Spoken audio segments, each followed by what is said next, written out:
How to take 5-amino-1-MQ. Well, this molecule is fascinating to me because what it does is it turns off this pathway called NNMT.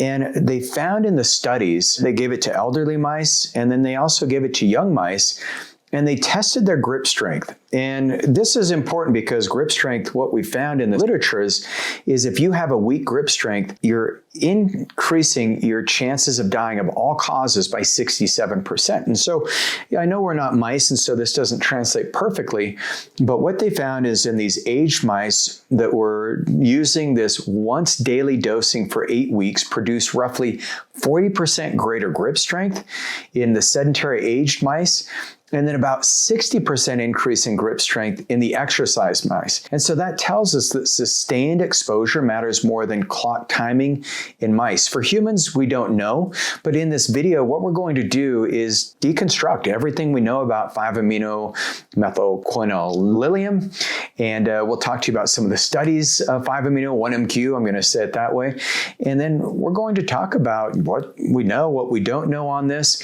and then where to take this. What are some of the things you can stack it with? What are some of the reasons why 5-amino-1-MQ may be one of our best chances of getting better NAD production in the body? Instead of those expensive IVs that take a couple hours to drip, maybe 5-amino-1-MQ holds this special place for energy production, body composition. So we'll talk about all this. I'm Regan Archibald, founder of Ageless Future.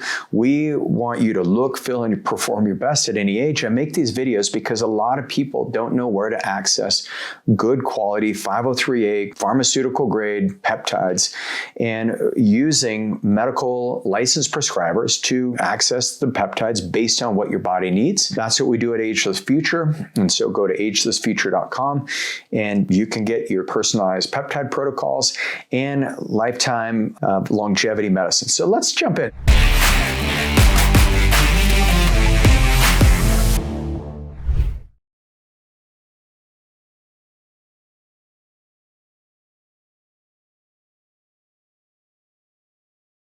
And so how to take 5-amino-1-MQ? Well, first of all, we don't know, but we do know that 5-amino-1-MQ, it's not an overnight success.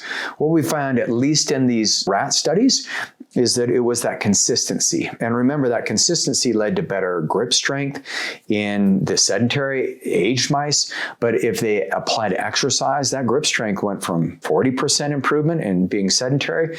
At exercise, it went to 60%.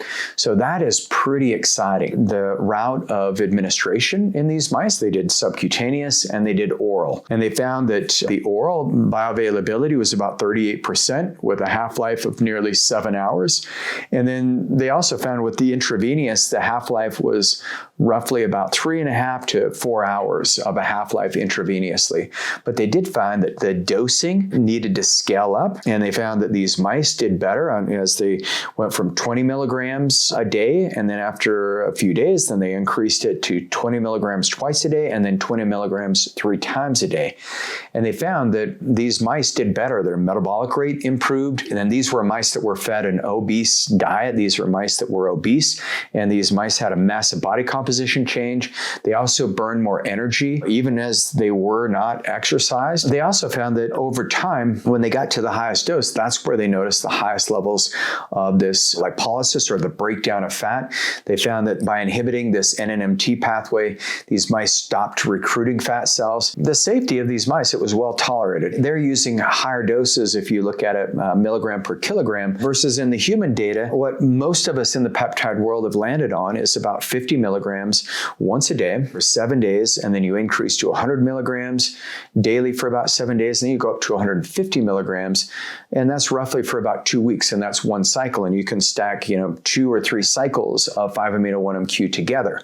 And 5-amino-1-MQ, some of it will be subcutaneous, some will be oral, based on your preference and what your medical prescriber recommends. Our pharmacy, Ageless Pharma, we make it it both as an injectable pen and orally. Most of our clients still prefer oral. I like doing injection. I don't notice a big difference between the two, but I can tell you, using oral for about a decade, oral seems to work really well and it's nice for travel.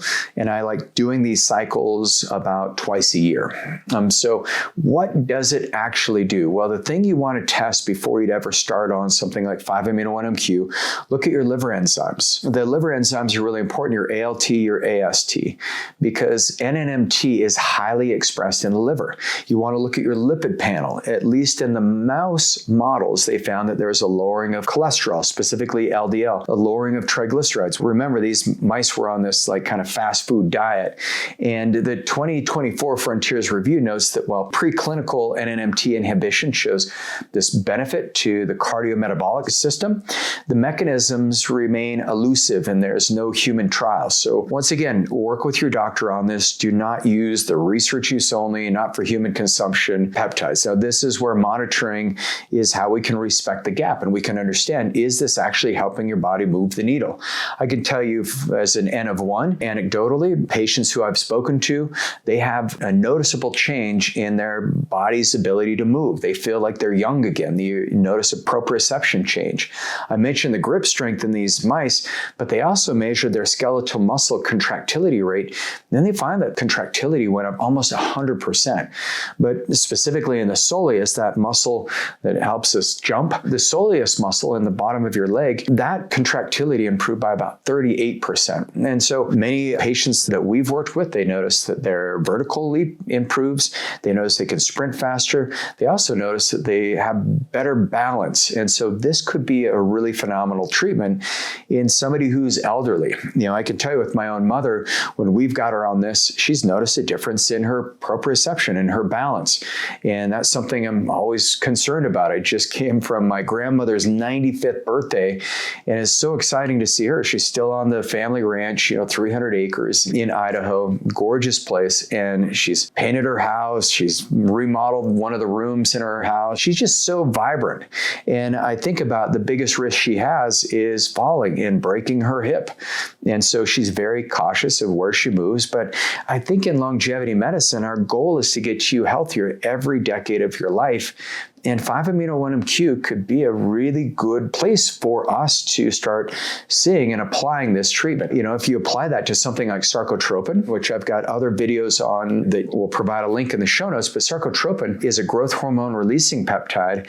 And what they found in elderly adults who were having muscle being replaced with fat, and they had this overall weakening of the blood vessels. That's what sarcopenia is basically the loss of muscle mass and the brittling and the reduction of blood supply to those muscles. It reversed the sarcopenia. At least in the clinical study they did with humans, they found that by applying sarcotropin, there was an increase in IGF-1 by 15%. They also had an increase of lean muscle mass by roughly 10%. And that's exciting. They also had improvement in time. So they had their sedentary markers were decreased and they had a better sit to stand rate. So if you add something like 5-AMINO-1-MQ to sarcotropin, work on the growth hormone pathways, and then you start thinking on that metabolic pathway, something like retatrutide to turn on the mitochondrial biogenesis, protect that blood sugar stability pathway, you preserve lean muscle. I think we've got our finger on something that could be really magical. And that's what we've seen in the protocols we built. We see people getting healthier every year, not sicker every year like most of us. And so if this is something that is of interest to you, make sure you share this with a friend, family, loved ones. And if you want to go deeper into 5-AMINO-1-MQ, I've got another video that I'll give you the link to. And that video is when is the best time to take 5-AMINO-1-MQ. I'm Regan Archibald. I'll see you there.